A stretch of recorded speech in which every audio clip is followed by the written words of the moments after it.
The Peter Schiff Show. Today was the conclusion of the Federal Reserve meeting in which the Federal Reserve left interest rates unchanged. And that is exactly what the market was expecting. Nobody expected the Fed to hike, and nobody expected the Fed to cut. But apparently, a lot of people expected the Fed to be more dovish with respect to its outlook for a potential future rate cut. Remember, the Fed fund futures are showing that the next move is likely to be a cut, and that maybe the Fed will cut by 50 basis points by the end of the year. So the markets are probably looking for some reassurance by the Fed that the market's expectations of lower interest rates are valid. And that's not what they got today from Chairman Powell. In fact, he was actually asked point blank by CNBC's Steve Leisman. It was one of the first questions asked, maybe it was the very first question asked, was whether or not the Federal Reserve was going to do something about persistently low inflation. Because after all, the official inflation rate is slightly below their target. I mean, you're talking if the target is 2% and we're at 1.7, 1.8, I mean, who cares? But somehow this is an emergency. This is a disaster. I mean, we're not hitting our 2% target, even though we're pretty damn close. But is the Fed going to do something about it? And, instead of saying, oh, yes, we're going to do something about it, we're going to cut rates to make sure that we have 2% inflation. What Powell said was, well, yes, we acknowledge that inflation is lower than we would like. It's lower than our goal, but we're not worried because we expect it to be transitory. In other words, we're not worried about inflation being too low because we believe the rate is going to rise. And so there's nothing to worry about. We could just, stay pat. And in fact, what Powell said was that the Fed is going to be patient. But as of right now, they can't see a reason why they should hike, or they don't see a reason why they should cut, or the case for hiking is no better or worse than the case for cutting. Now, of course, this is still 180 degrees away from where they were not too long ago before the market collapsed in the fourth quarter of last year, when the Fed was on autopilot, when they were going to keep on hiking, when they were going to normalize interest rates. They're no longer seeking to normalize rates unless they're redefining what normal is to what we've got right now and trying to say that this is normal. But in any event, as soon as Powell basically said this, the price of gold sold off immediately. I mean, it didn't get completely decimated today. I think it was down about $7 or $8. And I think before Powell spoke, it was down about $1 or $2. I think it initially rallied $1 or $2 on the initial statement that came out following the non-hike by the Fed. But then when Powell started talking about how inflation is transitory, and so therefore the Fed doesn't actually have to do something to generate more inflation, then the price of gold sold off. The stock market kind of held up until the very end of the day. And then the stock market finally rolled over. The Dow closed right on the low of the day, down 162 points. NASDAQ down 45 points. Russell 2000 had the biggest percentage decline, almost a full percent down. The markets earlier this week, I think maybe yesterday, made new highs. The Dow, S&P, made new highs. The Russell 2000 did not. Not all indexes made new highs, and clearly not all the stocks made new highs. You have a very concentrated group of stocks that are causing the averages to make new highs. But nonetheless, we did make new highs, and so technically, maybe this is no longer a bear market rally. I mean, I've been calling this a bear market rally since it started, and maybe technically, if it made a new high, maybe this was a new bull market.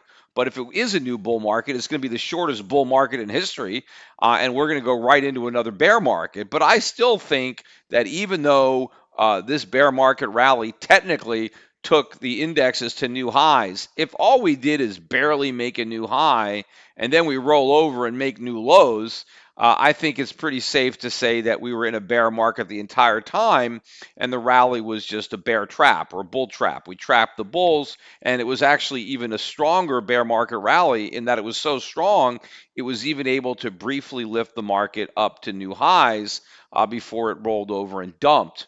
And I still think that is where we are going. The economic data continues to be very weak. The markets really did not react to the economic data that came out earlier this morning. I guess everybody was waiting for the FOMC press conference, but we had weak economic data that came out, in particular, the ISM manufacturing and the construction spending numbers. Let's look at the ISM manufacturing. This is an April number, and the consensus was for 55, and we got 52.8. That is a big decline in that number. In fact, that is a 2-year low for the ISM manufacturing number. Looking at construction spending for March, the consensus was for an increase of zero point 0.2, and that was following a rise of zero point 0.1 in February. Well, number one, they revised down February's gain from up 1% to up 0.7%, but then instead of rising 0.2%, we actually fell by 0.9%. So a huge miss on construction spending. And a big part of the problem had to do with housing and construction in the housing market. And that is going to continue. I mean, this is an ongoing problem that is going to get much, much worse. Now, we did get what people considered stronger economic data on Monday when we got the personal income and spending numbers. And we actually got the numbers for February and March. They both came out on the same day. But the big number, or the market moving number, was the March number, because there we saw a 0.9% surge in consumer spending, which is one of the biggest jumps in quite some time, although it followed some very weak numbers. In fact, the number for February was just 0.1. So that was a very low number. But if you look at the personal income numbers, there it was a disappointment. They were looking for an increase of 0.4 in incomes following a meager 0.2% rise in the prior month. And instead, we only went up by 0.1%. In other words, the weak number we had in February went down. March was half of what we got in February. So incomes went down or barely went up, and spending went up. So what does that mean? I mean, maybe consumers took on more debt. We know the savings rate plunged, but it also may mean that prices went up, and so consumers had to pay more money to buy stuff. But again, if we really had a strong economy, incomes would be rising. If we really had a strong economy, people wouldn't be taking on more debt to buy things. They wouldn't have to. In fact, if we had a strong economy, people would be paying off their debt. They would be using the windfall from a strong economy to pay off the debts that they accumulated when the economy was weak and they didn't have as good an income. They didn't have as good a job. The same inconsistencies you can see with Donald Trump, because Donald Trump just yesterday tweeted out that the Federal Reserve should drop interest rates by 100 basis points. He's upped the ante. His last tweets, he was calling for the Fed to reduce interest rates by 0.5%. Now he wants a full percent, and he wants an immediate return to quantitative easing. And he said if the Fed only did this, well, then the economy would really be good. Now, look, Donald Trump wants to pretend that we have the greatest economy ever in the history of the country. Well, you can't say we have the greatest economy in the history of the country and then say we need to slash interest rates by 1%. We're at 2.5. We need to go to 1.5. I mean, we already have very low interest rates. And what Trump is saying is that the economy needs support. It needs to be rescued by the Fed. It needs to be propped up with cheap money. Well, if it's so strong, why does it need all that support? Why does it need all that health? Right? It's like your doctor telling you you're super healthy, but we have to keep you on this machine to keep you on life support. I mean, it's one or the other. Either we're healthy or we're sick. If we're healthy, interest rates should go up. If we really have a strong economy, rates are too low. Why is the Fed still artificially suppressing rates if the economy is so strong? The fact of the matter is it's not strong. That's why the Fed's got rates as low as they are. But the problem is the economy is so weak, the bubble is so big that keeping rates where they are now is not enough to sustain it, and the air is going to come out. But when everybody was listening to Powell today, and he wasn't immediately reinforcing the fact that the Fed was going to cut rates, right now the markets are getting nervous that maybe we're not going to get these rate cuts. We're going to get rate cuts. I mean, it's just a matter of time. There is no way the Fed is going to raise interest rates. It is going to cut interest rates. Now, long-term interest rates may ultimately move up. In fact, they will move up. The question is, how quickly will they move up? How long will it take for bond investors to figure out how bearish rate cuts are for the dollar and for U.S. bond market? But there is just no way that the Fed is not going to cut rates. And it doesn't even matter. You know, Powell is correct. The low inflation numbers are, in fact, transitory. The official inflation numbers are not going to remain below 2%. They are going to go above 2% by a lot. But none of that matters because initially the Fed is not going to do anything about rising inflation. It is already now, basically preparing the markets for inflation above 2% because now every time Powell talks, he talks about symmetrical inflation. He's only saying that because he knows he's going to allow inflation to be over 2%, so he can claim it's still symmetrical. That, if you average the years from below 2%, now it can be above 2%. But, all this shows you how nonsensical the idea that the reason we need 2% inflation is to provide a cushion against deflation, right? Because, I saw Jim Grant, again, he was on CNBC today, and Jim Grant, probably one of the best guys that actually comes on CNBC. And he was just exposing that myth. He was talking about how this is nonsense, how the idea that we need 2% inflation when once upon a time, the goal of the Fed was price stability, right? And in fact, if you listen to what the Fed says today, listen to Powell, he still says our goal is price stability, which we define as 2% inflation. Well, what the hell is that? That's like George Orwell. How do you define stability by going up 2% every year? If prices are rising 2% a year, you don't have any stability at all. You have rising prices. Stable prices means they stay the same. They don't change over time. So for the Fed says we want stable prices, but we're defining stable prices as prices that go up every year, then they don't want stable prices. They want prices that go up. But what Grant was pointing out was how nonsense this is, that, if prices go up by 2% every year, you destroy a lot of value over time. Because what the Fed is really saying is they want the dollar to lose 2% of its value every year. See, the Fed's goal used to be to provide stability. So they wanted the purchasing power of the dollar to be stable.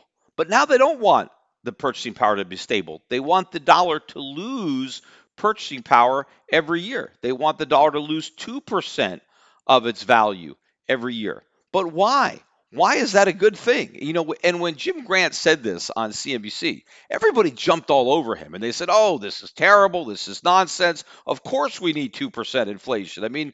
And one guy was saying, well, one reason we need it is because we know the CPI actually understates inflation. And so when we target 2%, it's really under 2%, which of course he's got it ass backwards. The CPI understates inflation. So if you're saying we want to have 2% inflation as measured by the CPI, at least the CPI we got now, well, then you're actually getting inflation much higher than 2%. But even setting that aside, he brought up the same argument that we need to have 2% inflation as the insurance policy against deflation. Well, if that's actually the case, why does the Fed think we need symmetry now? Why do we have to make up for all the years when inflation was 1.5% or 1.6% or 1.8% by having 2.2 or 2.4? Because by definition, if we had a year where inflation was 1.6, we didn't have deflation that year. So, we lucked out, right? Prices didn't go down, right? The cost of living didn't come down. We did have an increase in the cost of living. Why do we have to make up for that now by going backwards and just adding to it? If the whole goal is just to avoid prices going down. Well, we accomplished that goal. So why can't we stick with 2%, right? Because it's not a bad thing that prices went up by 1.5% and not 2%. If the only bad thing is falling prices, well, prices didn't fall. They went up. And isn't it good if they only go up by a little bit as opposed to a little bit more or by a lot? But then the other nonsense that this guy said, and Jim Grant, did a good job of like calling him out on it. And this is a common opinion. The guy was saying, look, we need to have higher inflation to give the Fed some room when they get to the lower bound of interest rates, meaning when you get to 0% interest rates, if you have really low inflation, well, then, you don't have any place to go, and they don't want to have to go negative like in Europe, right? They went negative. And so to give us more room when we get down to the zero bound, we need to have some higher rate of inflation in order to get negative interest rates without having to go negative in nominal terms, right? Because if you have, let's say, 3% inflation and 1% interest rates, right, you got -2, right? And so what he's saying is if inflation is really low, let's say inflation is 1%, well, how do you can't get stimulative enough. You can't get the real rate low enough unless you go negative. And Jim Grant pointed out that the only reason that we're even at the zero bound was because those idiots at the Fed took us there. I mean, why are we down here anyway? It's because of the mistakes that Alan Greenspan made and the mistakes that Ben Bernanke made. And Jim Grant basically said the Fed has been making mistakes for 20 years. Jim Grant said that the Fed inflated the dot-com bubble by keeping rates too low. And then when that popped, they lowered rates to 1%. And then they inflated the housing bubble. And when that popped, they lowered rates to 0. And he said each and every one of those moves was a mistake. And now we're down here at the lower bound. And so now the Fed says, oh, because we're at the lower bound, we have to make sure we have higher inflation. Two wrongs don't make a right. But this other guy that was on CNBC, or a couple of guys, were talking about, oh, no, the Fed hasn't made any mistakes. The Fed has done everything brilliantly. The Fed has been perfect. They've had great policy. The Fed has been the fire department that actually lights all the fires, right? They start all the fires, and then they claim credit for putting them out, right? Oh, great. But the problem is they don't put them out. As I've said, they're throwing gasoline on the fire, so it only looks like they've gone out, but they come back bigger than ever. But they want to claim credit for putting out these fires without accepting the responsibility for starting the fires in the first place. But, this whole concept that we need rising prices, right? That somehow if we don't have rising prices, we're not going to get economic growth. I mean, I have talked about that, ad nauseum over the years on my radio show, on my podcast. But, I just happen to pull up a chart of the CPI. These are government numbers. And 1967 is the year that equals 100, where the CPI index is 100. Now, today, the CPI index, or at the end of 2018, it was 752.9. So prices are 7 times higher today than they were in 1967, right? And so that is a huge loss of purchasing power of the dollar. And that is a particular point, because when the Federal Reserve had a goal of price stability, they failed miserably, right? Prices did not stay stable. Despite the fact that was the Fed's goal, right? The Fed did not want the dollar to lose value. They didn't have a 2% target. They wanted real stable prices, meaning prices that didn't change, that stayed the same.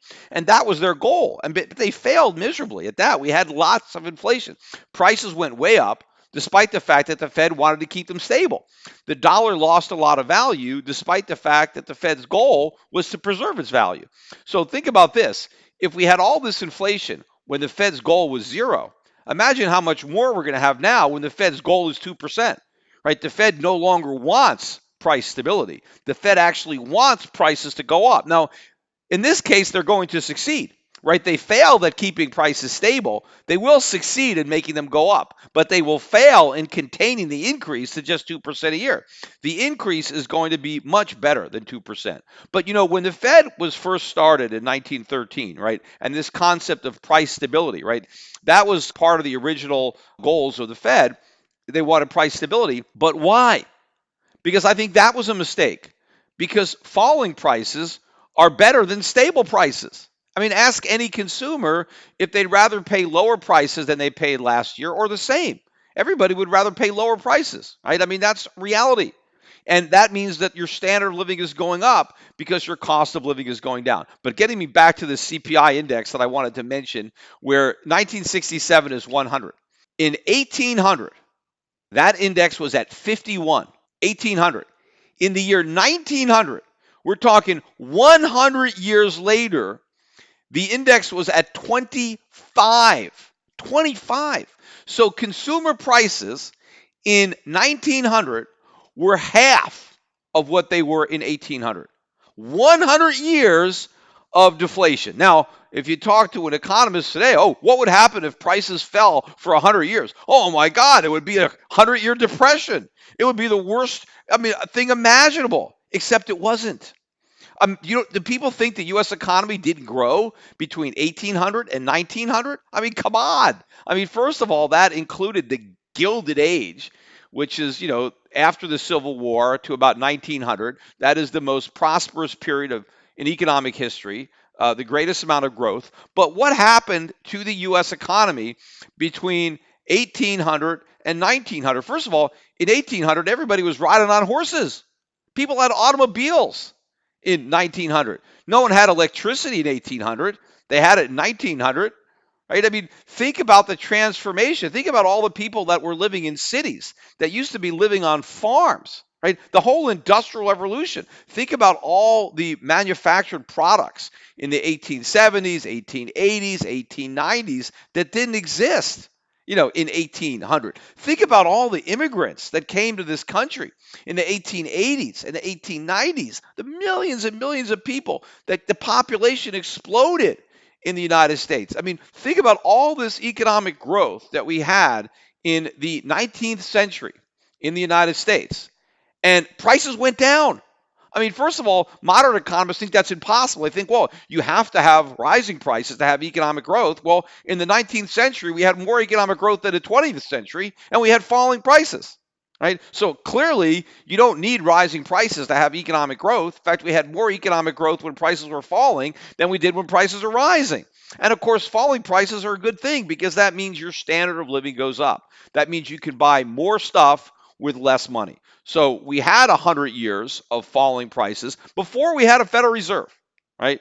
We were on a gold standard. We had real money, and prices were not just stable, prices went down, right? And I know today, like if anybody talks to their grandfather, and they'll say, "Oh, I remember when prices were this or that, right? Prices were so much lower." Well, if you were a kid in 1900 and you were talking to your grandfather, it was the opposite conversation. Well, I remember when I was a kid, this was really expensive, and now look how cheap it is, right? I mean, we have those conversations today when it comes to technology, right? When it comes to a cell phone or a laptop computer or television, we can tell our kids that, we actually used to pay more money for these things, but not so for most products, right? But back then, it was true for all products, right? We had a falling cost of living because we had real money and we didn't have a Federal Reserve. Now we have a Federal Reserve, and first they said we needed stable prices, and they gave us lots of inflation. They said that they were going to defend the value of the dollar, and the dollar collapsed, right? Well, now the same Fed, although different people, but the same institution is now abandoning the pretense of wanting stable prices. Now they say we need inflation, right? We need it like a hole in the head.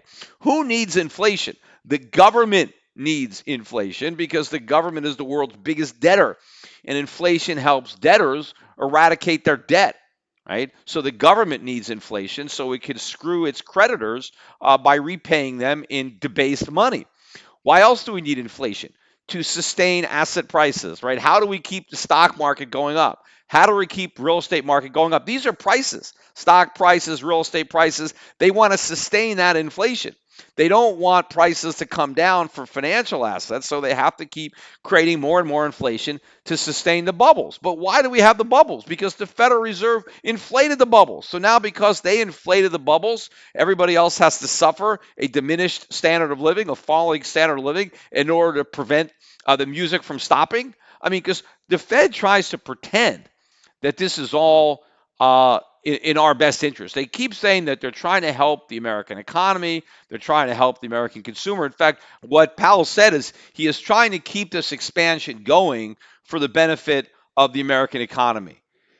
The expansion ending is what would benefit the American economy because this is not a genuine expansion. This is a bubble. And keeping the bubble from popping. Enabling the bubble to get bigger and bigger and bigger is not good for the American economy. It's not good for anybody except the people who are speculating and profiting from the bubble. And of course, even those people are going to suffer because the bubble's going to pop and all their paper profits are going to vanish. And so they're not actually going to have anything to show for the bubble except the memories of profits they used to have and all the bad decisions that they made basically while they were operating under false assumptions that were created by the bubble itself and by the mispriced assets. In fact, Jim Grant, again, when they asked him, well, what would you do with interest rates if you were Fed chairman? What Jim Grant said is, well, I would let the market determine interest rates just the way the market determines the price of soybeans, which is exactly what I have been saying. You don't want the Federal Reserve and a bunch of people trying to guess what the right rate of interest is. No more than you want them to guess what the appropriate price of soybeans is. You don't need that. That's what we have a market for, right? We have a free market that discovers the price based on all the individual buyers and sellers. You still have that when it comes to interest rates because interest rates are the price of borrowing money. And it's going to be discovered as savers and borrowers interact with one another. The savers constitute the supply. People who are saving money, under consuming, they create supply. Then you have demand. Businesses who are looking to invest in capital goods, or maybe a homeowner who wants to buy a house, or somebody who wants to fund a college education. You have all sorts of reasons that people are borrowing money, and then people are saving money, and now you have supply and demand. And then let the market clear. What is the rate of interest that clears the supply of savings with the demand for those savings? And then let the market find the interest rate. That could happen without the Fed's interference. The problem is that the Fed got out of the way and let the market discover the rate of interest. Does anybody think it'd be where it is? No, it would be substantially higher than where it is. So we have artificially low interest rates. We don't have interest rates that are being determined by a free market. We have interest rates that are being, pulled out of a hat by a bunch of bureaucrats. And of course, they're not just pulling them randomly. They want interest rates low to sustain all these bubbles. But what they're doing is delaying the day of reckoning. They're sustaining the mistakes that are being made during the bubble. Why was the crisis in '08 so bad? Because there were a lot of mistakes made when the Fed had interest rates at 1%. There were a lot of malinvestments. There was a lot of misallocation of resources because interest rates were artificially low. Well, they're still artificially low. In fact, they were much lower for much longer this time. So the number of mistakes that were made were greater. The size of those mistakes were greater. So we have a more screwed up economy right now with more misallocations, more malinvestments, and all the Federal Reserve is doing is trying to sustain that, trying to keep that going, right? Trying to allow the patient to get sicker and sicker and sicker because the medicine doesn't taste good. Well, if you avoid taking the medicine long enough, you're going to die. And I'd rather swallow a bitter tasting medicine than just die from some disease because I don't want to deal with the bad taste. But this is the political reality of what's going on. And Donald Trump knows this. That's why he's out there saying that we need to cut interest rates and we need to do more quantitative easing. He's worried that we get some of that taste before the 2020 election. And then, the electorate barfs out and ends up going for a socialist. But in any event, so, the markets, again, are still fixated on the Fed, really ignoring some of the weak economic data that's coming out. I guess they're still looking at the jobs numbers that everybody still believes are so strong. I didn't mention it on Friday's podcast, slipped my mind, but on Thursday of last week, we did get a huge jump in weekly jobless claims. So, they were trying to dismiss that. Maybe it had something to do with the holidays. I don't know. To me, if there were a lot of people on holiday, that would mean that they didn't file unemployment benefits. But we'll see what happens if this was a change of trend, because it was a very significant jump up in jobless claims. Of course, we do get the non-farm payroll report on Friday. And, the markets are more sensitive to the jobs numbers because they're a more politically important number, right? Everybody wants to talk about jobs. Trump always wants to, claim credit for creating jobs. So that is a politically sensitive number. And of course, one day these jobs numbers are going to implode because if you're, just looking at the jobs numbers and you're ignoring a lot more forward-looking indicators, right? You're driving in the rearview mirror. And that's not a good way to drive because you may end up getting into a collision because you're not paying attention to where you're going. You're just looking at where you've been. And I think that is the case when it comes to the jobs number. But I want to just talk a little bit more about Bitcoin versus gold, because I noticed that Barry Silbert, who is the founder and chief executive officer of Digital Currency Group, he is going to be my opponent in my gold versus Bitcoin debate that is coming up at the SALT conference in Las Vegas on May 9th. And he just launched a campaign today. And I read a number of articles about this campaign. And the campaign is drop gold. And so the whole idea is that gold investors should drop their gold and buy Bitcoin, or not necessarily buy Bitcoin, but invest in his trust that owns Bitcoin and other, cryptocurrencies. And so he's got this whole commercial that he put together, which apparently is actually going to be airing on television, which is targeting gold buyers, trying to tell them why gold is the past and Bitcoin is the future, and they're fools if they're buying gold, and they should be buying Bitcoin instead. Like, hey, what are you doing riding around in a horse and buggy? Why don't you get yourself a car, right? Bitcoin's the future, gold is the past. I mean, this whole thing is a bunch of nonsense, but it shows me that maybe there's a little bit of desperation going on in the community because maybe they've run out of suckers to buy into this. Maybe there's not that many high school kids left with any bar mitzvah money who are buying into the Bitcoin market, and they need to now to try to shake out the gold buyer. I don't think they're going to have much success. And by the way, there's not a lot of people buying gold now. I can tell you that because I can see the demand is way down for gold.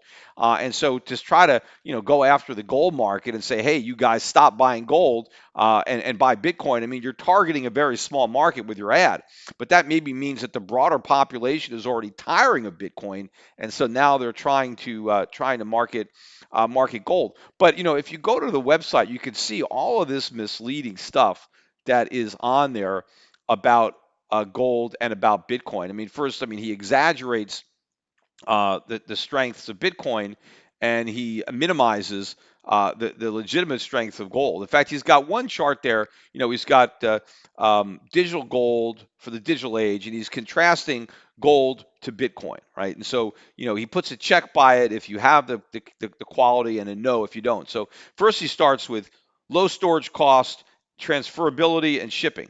And Bitcoin is a check, and gold is a no. Now, I don't understand, what does it mean by a no? I mean, low storage cost. I mean, there's no storage cost with gold if you store it yourself. I mean, a lot of people that buy gold store it in their house. Doesn't cost them anything.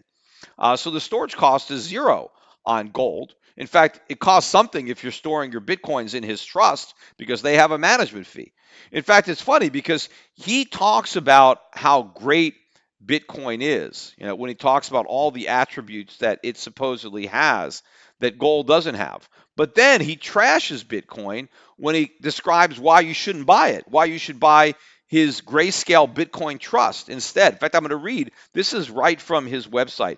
Grayscale Bitcoin Trust offers the benefits of investing in Bitcoin without having to buy and store Bitcoin itself and manage additional individual accounts, wallets, and private keys. Grayscale's Bitcoin Trust was developed to offer investors ease of mind and an investment product that is familiar to both financial advisors and investors. Well, wait a minute, why do they need that? If Bitcoin is a be-all and end-all, well, why do they need this trust? Here, listen to what he writes more. Often, individuals and institutions seeking to directly purchase or sell Bitcoin must themselves transact via unfamiliar exchanges or intermediaries that in some cases may be unregulated and insecure. This often requires investors to transmit funds to jurisdictions where they might not be comfortable. In addition, storing Bitcoin on one's own can cause additional headaches. Wait, storing Bitcoin on your own can cause headaches? As the private keys, the equivalent of the passwords, which ensure access to an investor's Bitcoin, can be susceptible to loss or theft. This potentially exposes one's Bitcoin position to partial or total loss, often with limited or no recourse to regain access to Bitcoin. Wait a minute. He was just telling everybody why Bitcoin is so great, and now he's basically saying it's such a headache, it's so terrible, you shouldn't actually even buy it. You should just invest in the trust. See, he goes on and he writes, in contrast, by investing in Grayscale Bitcoin Trust, investors avoid the challenges of purchasing, storing, and transferring Bitcoin on their own. All right, well, wait a minute. I thought there were no challenges. I thought it was so easy. I thought it was so much better than gold. Why do they have to avoid all these problems by buying the trust? And of course, if Bitcoin has all the problems that he claims it has, why is anyone going to buy it at all? Why is it going to collapse? I mean, when you go back to this chart, Bitcoin versus gold, he's like, okay, transferability, check to Bitcoin and no to gold. Wait a minute. He was just describing how difficult it is to transfer your Bitcoin. It's so difficult that you shouldn't even buy it. You should buy his trust. But he says you can't transfer your gold. Of course you can. I can hand my gold to anyone I want. I mean, gold is so easy to transport. I can just take my gold and give it to somebody. I can take a gold coin that I have and hand it to somebody, and now they've got it. Now, I mean, that's transferability. I mean, I don't know what he's talking about. I mean, yes, you can't transfer it electronically. Now, you could transfer ownership of gold electronically if you have it in a vault, right? If you have a gold money account and you want to transfer ownership of your gold to somebody else, you could do that instantaneously. Over the internet, just as easily as you can transfer ownership of your Bitcoin. In fact, maybe easier because he just went on to describe how cumbersome and complicated it is to actually transact in Bitcoin. Then he has the next category, divisibility, right? Well, he has a check for Bitcoin and a no for gold. I mean, gold isn't divisible.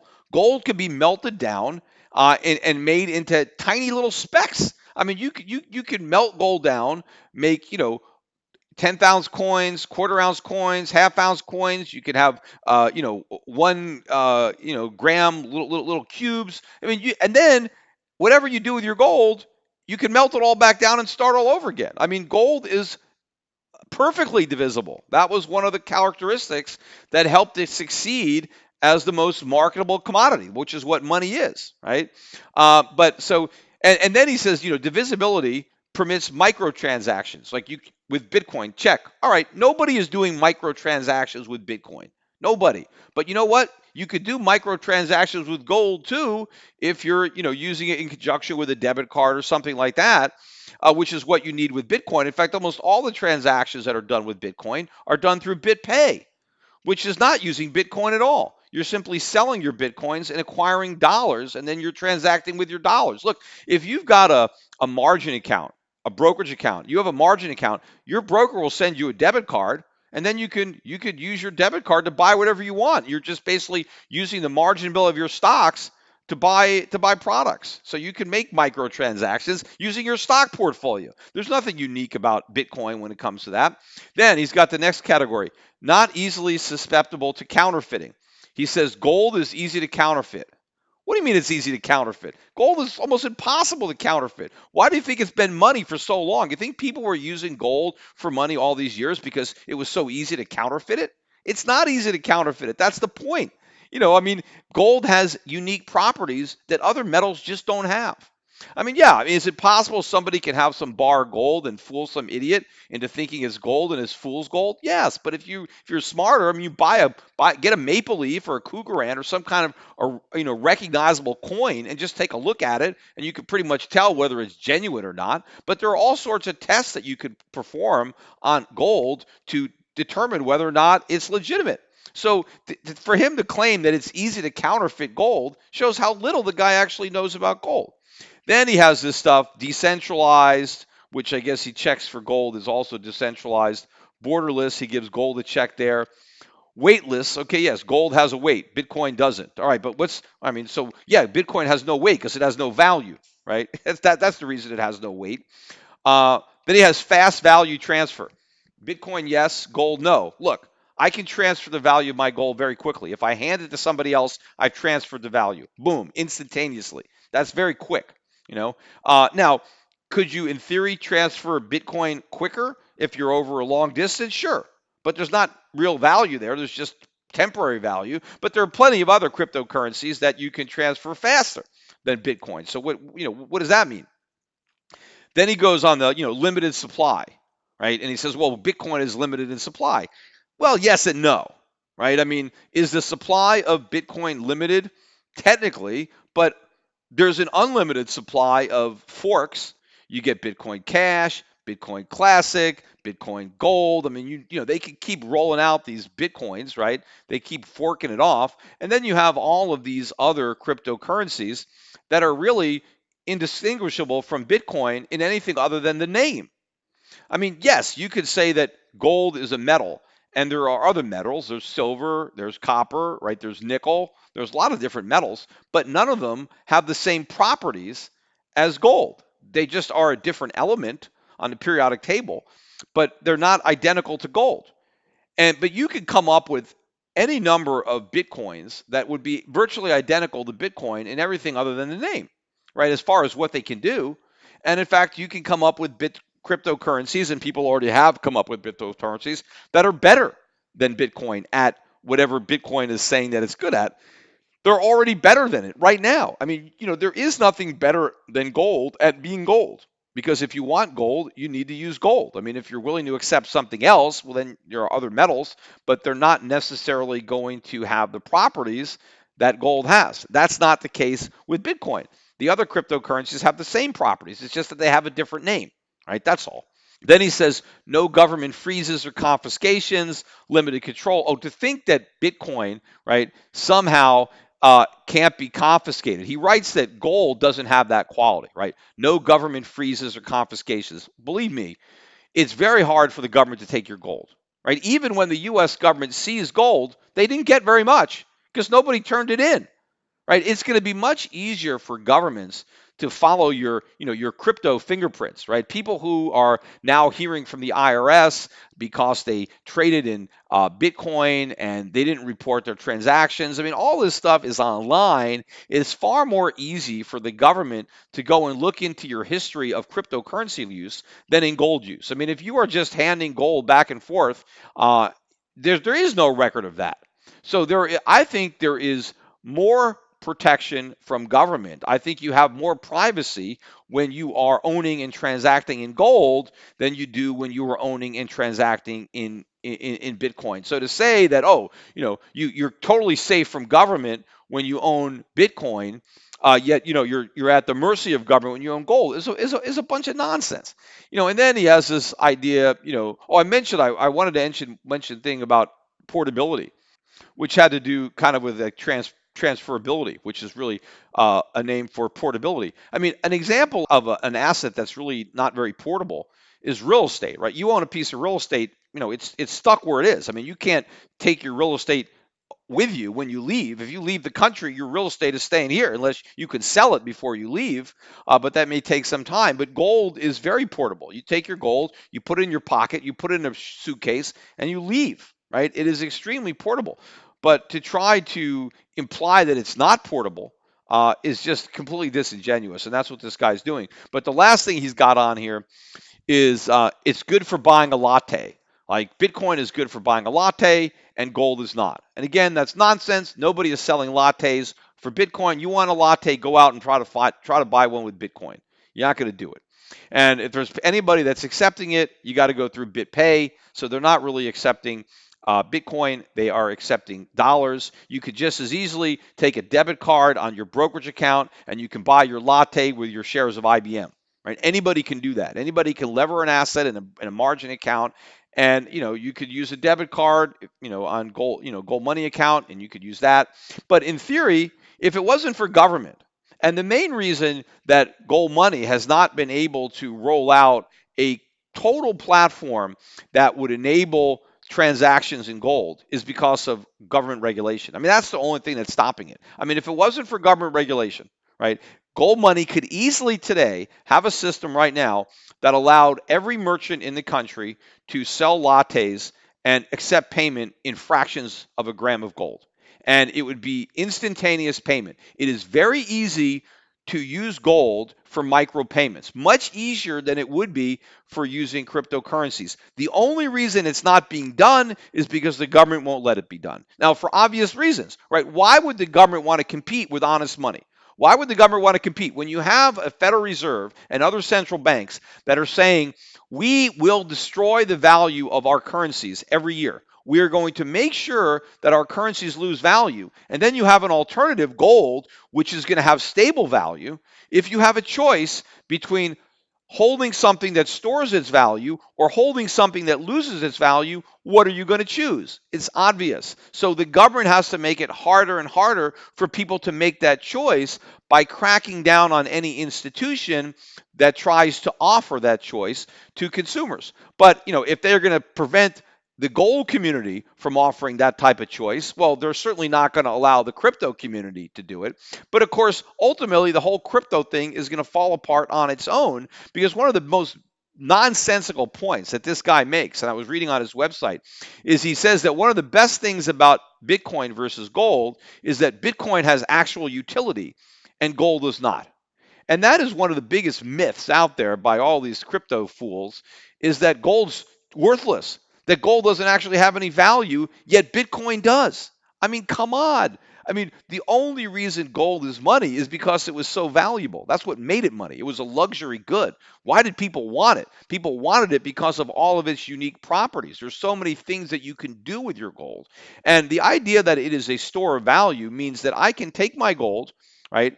And it has all sorts of uses, but I can take the gold and I can melt it down and make it into a coin.